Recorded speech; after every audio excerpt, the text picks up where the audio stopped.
Let's do this. I am at a van life campground right now that is called Van Life Campground. It's a bit blustery today. We had a pig encounter earlier. I used to have a deep obsession with pigs. There was a lot of pig.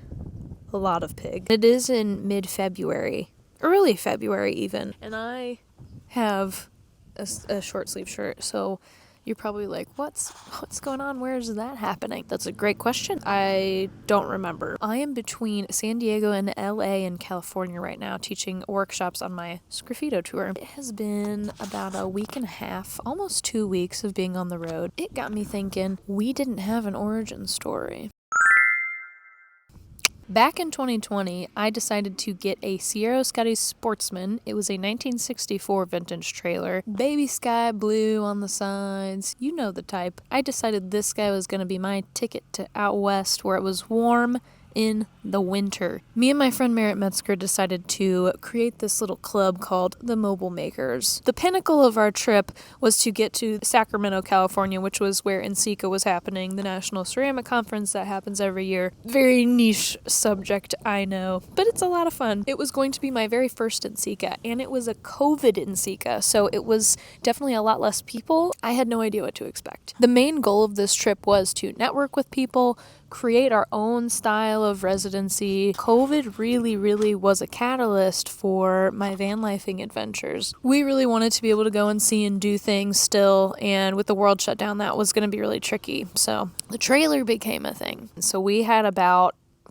I think it was around 2,400 miles in this thing that we had to take out to Sacramento, California and back. It did not have a bathroom. It did not have a shower. It really didn't have a kitchen area. It had a mini fridge, but we didn't use it. We actually used it to store shoes in, which was a really bad idea because it entrapped that smell from the shoes. There were a lot of judgments made on that trip on my end. Oklahoma was our first stop. We stopped by Oklahoma University and we got to see Beth Kavner in action. She does some pretty insane things. One of my favorite artists of all time. Whenever I took Pip inside, we sat in the back, we sat in the very back. It was not long until Beth Kavner came up and talked to us and to Pip. And she said, "Can I take a picture of your dog? Because her coloring is so insane. I need to remember this coloring." Those are verbatim.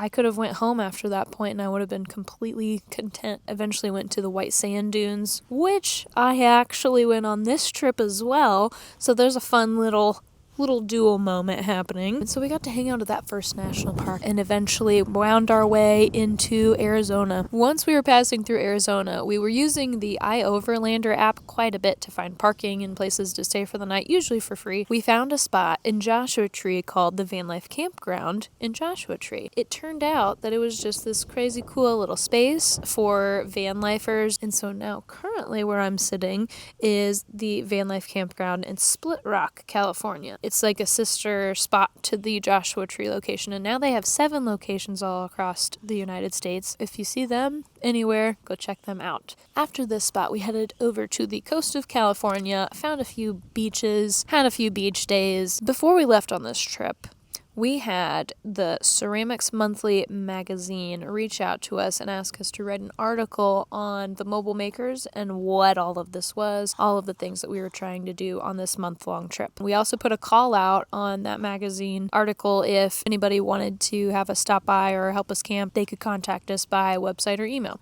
It turned out that there was a spot in the upper part of California where a lovely couple of people wanted us to stop by and camp out. It was so beautiful. Their names were Ben and Maggie, 2 great friends, greeted us with margaritas, hosted us for I think a couple of days. Then we got to the conference and it was just pretty much exactly how I pictured it. There were lots of people, lots of different ceramic artists, and we got to hang out and meet so many different people and go to a lot of parties, constant party, no sleep for 3 days, a lot of food, a lot of talking, a lot of laughing. Got to do a lot of pot trading. Now I know so many people from that experience. I do a pop-up every year at this NCECA, so I sell my work there now from people I met the first time that I went. It's just like Community, man. Community is where it's at. After the conference was over, it was time to head back home. But we did not do it quickly. We stopped at pretty much every national park that we could possibly stop at. We were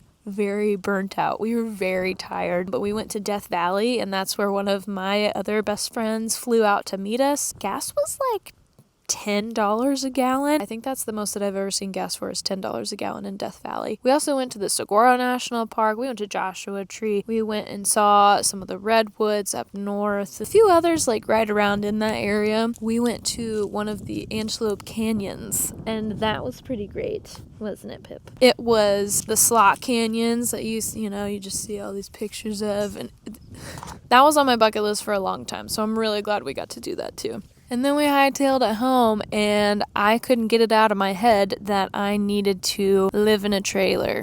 So for the next year, I lived in a house, and I was trying to find ways where I could make this dream a reality. My studio mate, Becca, bought a van and started living out of that. Merritt also bought a van, and I decided to get the trailer and live out of the trailer full time because everybody else is doing it, so I might as well join in. So our whole ceramic studio got all of these vans and trailers and started living life on the road. It was really good to have that encouragement around me to be like, yeah, you can do this. And like all of my social media was just like, yeah, these are people that are doing it. Why can't you do it? It's like, yeah, why can't I do that? Eventually I found my Shasta trailer online on Facebook Marketplace, redid it, and this is how I did it.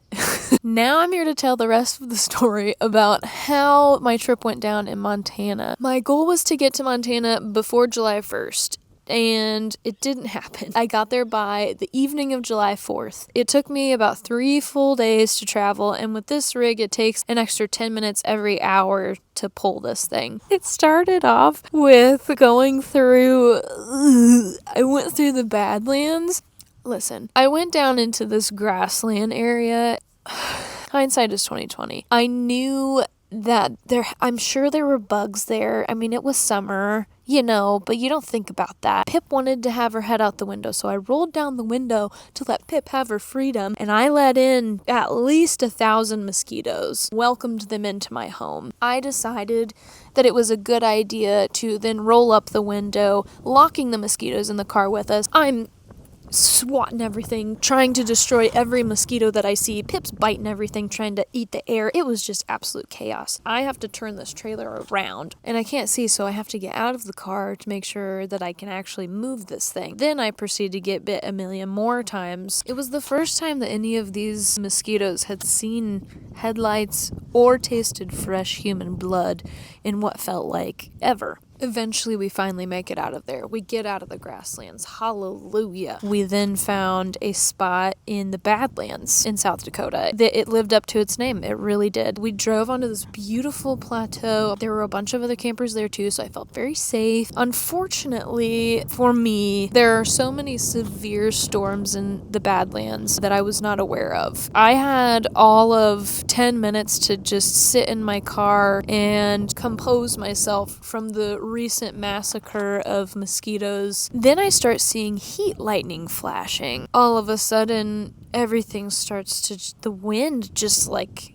picks up, and it just started blowing, and I was like, oh god, I have to get into the trailer before it's too late. It was too late. I didn't have enough time to set up my jacks to make sure my trailer didn't wiggle everywhere. It was still attached to my car. We get inside, me and Pip jump in there. I start to just lose it. The storm just lets loose, and we shake like we've never shook before. Taylor Swift shook it off that mountain. I thought my trailer was gonna flip off that mountain, and there were people in tents out there. I don't know how they survived it. We got up the next day and it was fine. Everyone was still there, and it was a beautiful view. Now I have a rule that I need to get where I'm going before it gets dark, because it's so hard to drive at night and find places in the boonies whenever it's so dark out. That was the worst storm this trailer by far has ever seen or probably will see. That was about the only big event that happened on our way to Montana. I got to park in a horse ranch, which was amazing. The horse didn't bother us too much. He was very, very sweet though. He would like hide and try and come up and find us sometimes. While we're out there, I am visiting all of the clay places. Everything's so lovely. My partner was a resident at the clay studio of Missoula, so I got to hang out with a bunch of those residents and get to know them a lot. Missoula will always hold a special place in my heart. I was resident at Wildfire Ceramics. I got to hang out with my friend Gabs, and we got to do weird collabs. It was a fantastic summer. We also went to the Montana Clay Tour. That was about 2 hours away in Helena, Montana. We drove around to about 5 or 6 different locations that had studios and pots for sale and got to meet a bunch of people. It was amazing. And the very last stop that we went to, my tires decided to not turn anymore on my trailer.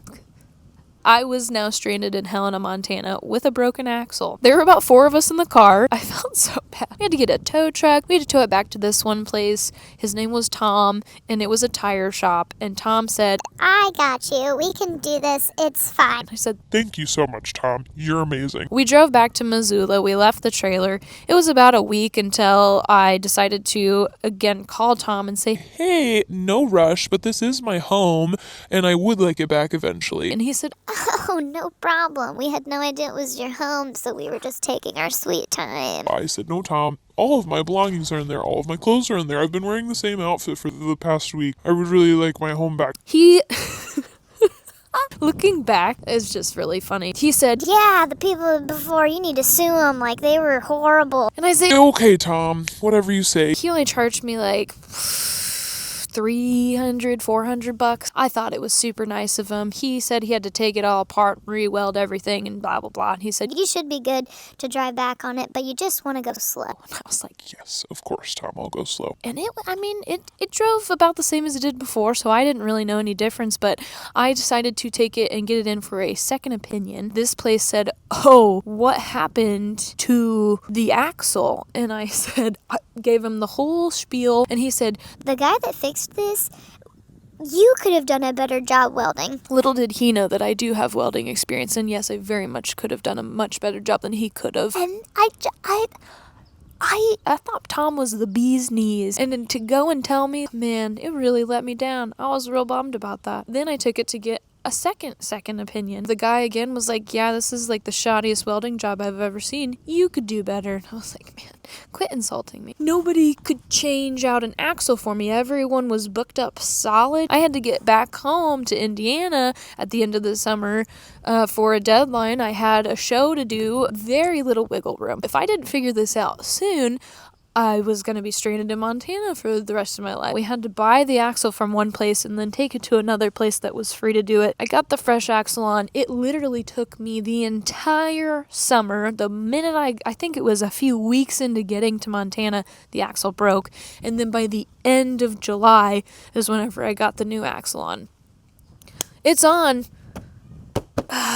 Buying old things and renovating them is a pain. It is a big stinking pain. Anyway, that's how I got into the van life, trailer life thing, and I really don't see myself going anywhere anytime soon. I love the trailer. I love everything about it. I don't want to pay a lot for rent, and I don't have to with this, and I can go places and be mobile and meet a lot of people, and it's very worth it for me. It's definitely a lifestyle choice, but it's a lot of fun. 10 out of 10 would recommend. And we're gonna end this with this. Come here. Hi. Oh, dirty face. Woof. Bark. Bark. Bark. She's locked in. Locked in, loaded, locked in, loaded. Until next time. No, quit.